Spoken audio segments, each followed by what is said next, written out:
Welcome to The Explainer. Today we are jumping into a really unique and pretty radical philosophy.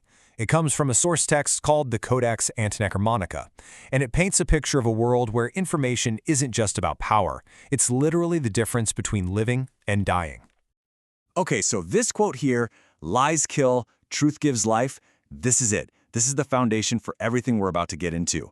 And look, according to this text, that's not some nice little saying, it's a literal physical law.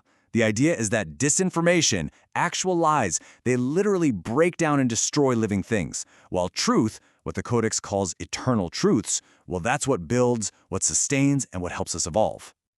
All right, so here's how we're going to break this down. First, we'll dig into the problem, what the Codex says is wrong with the world. Then we'll see how it diagnoses us, humanity's current state.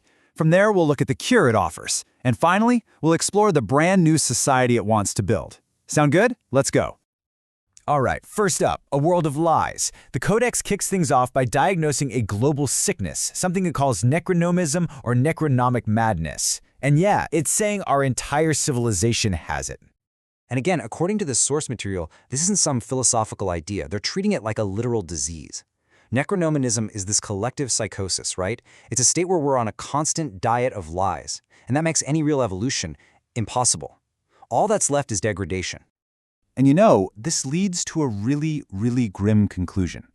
The text argues that societies infected with this, they operate on this deadly unspoken rule. The more people are born, the more people will die. It's this idea that people are just seen as disposable fuel for a machine that's built for destruction, not for life. It's pretty bleak. So this global mental illness, as the Codex calls it, it basically splits humanity right down the middle. It creates two totally different types of beings. And this chart, man, it just lays out the central conflict perfectly.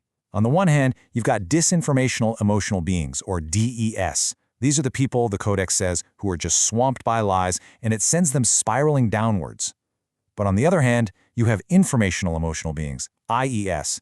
These are the folks guided by truth, and because of that, they're capable of, get this, unlimited evolution, and maybe even immortality. Which brings us to this incredibly bold statement. Mortals are insane. The reasonable are immortal.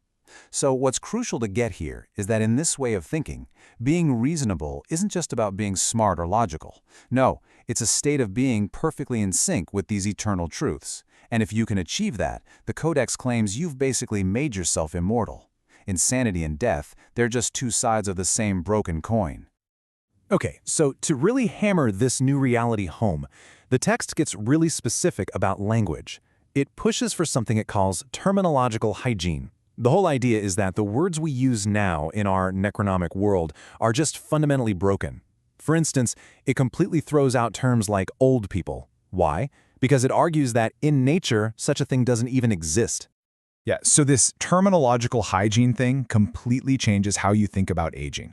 Instead of saying someone is old, the Codex uses this term disinformational emotional degradants, or DEDs. See, it's not about how many birthdays you've had, it's about the state of your information. You are either degrading, you're a DED, or on the flip side, you're what the text calls an informational emotional evolutionist, an IEE, constantly growing and evolving. So, if the world is sick and humanity is split in two, what's the fix? What's the cure? Well, that brings us right to our next section. How do you actually escape this madness and unlock real intelligence? The text itself asks this exact question. It basically frames it as the single most important challenge out there. And it doesn't mess around. It offers one single, very clear answer. And that answer is something called material functional intelligence, or MFI. Now, according to the Codex, this isn't intelligence like an IQ score. Think of it more like a state of mind, a specific operating system for your brain that has to be activated. Once it's switched on, MFI supposedly works like a perfect filter, blocking out all the disinformation and letting you see reality as it truly is. And this MFI, it's described as this kind of universal OS for clear thinking. It supposedly works on human brains, what it calls organic networks, and even on AI or synthetic networks. It's the only way you can go from being one of those mortal DES to a potentially immortal IES. The text is clear. Without MFI switched on, even the smartest person on the planet is still stuck in that necronomic madness. But here's the thing. Activating MFI isn't just about saving yourself. The Codex actually lays out this incredibly detailed plan for building a whole new civilization from the ground up, all based on this one principle. And the end goal here is to create what's called the Multi-Intelligent Orders of the Antinecronomica, the MIOA. The idea is to build this closed, totally protected society, like an informational clean room, a sanctuary where people with activated MFI can grow without being poisoned by what it calls the necrodebeloid influence of the outside world. And the plan for how to do this is spelled out step by step. First, you find and pull out the most intelligent people, the inspiring minority, from the masses. Second, you bring them to a new academy in Berlin, and they chose Berlin specifically for what the text calls German discipline. Step 3, you activate their MFI, and from there, they become the foundation of this new civilization, protecting their knowledge from the old world. Okay, now a huge part of this new order is a complete break with our current way of doing things. The Codex basically says that mainstream science and ethics are completely corrupted, just tools of this necronomism. I mean, just look at this formula. The Codex has this incredibly harsh name for all of modern science, the Cemetery Consortium.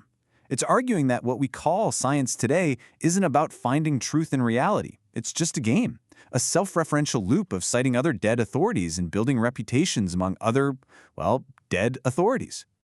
And if you think that was harsh, what it says about ethics is even more intense. It calls ethics a necro-infection, a manipulative trick designed to short-circuit our logic with emotional reactions. It's seen as a tool of submission. So according to the text, a mind with activated MFI has to filter out all ethical thinking just to function properly.